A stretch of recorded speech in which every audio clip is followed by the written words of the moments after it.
अब चला हो पवन भैया से पूछल जाओ कि देवघर चली है कि ना मर्दवा। शादी भइल बना पुदीना वाली से बोलत रही ना वो टाइम कि पुदीना बेचे ना जा, लेकिन तू मर्दवा समझबे ना कैला। कहत रहला पुदीना ले लो पुदीना।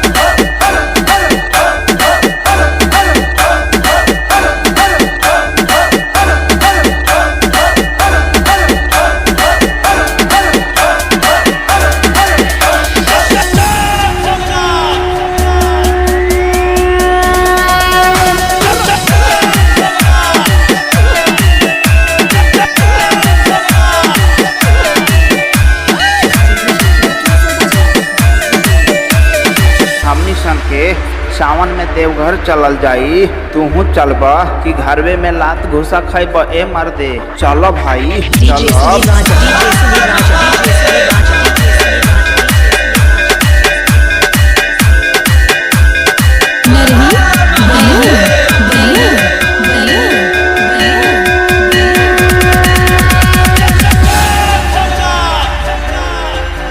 हमहू पार्टनर खोजत रहनी।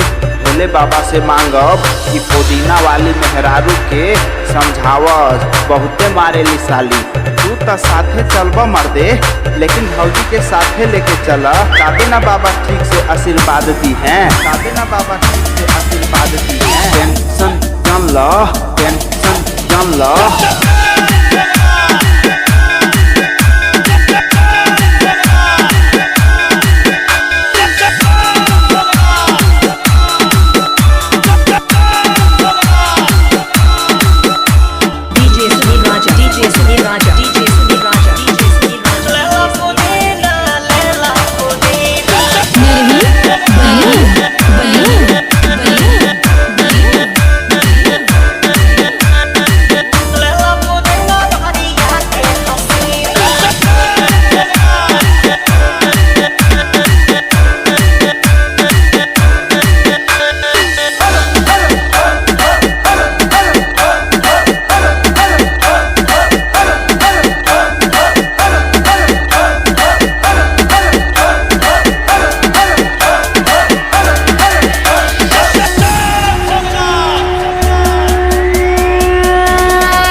सुनील राजा मिक्सिंग।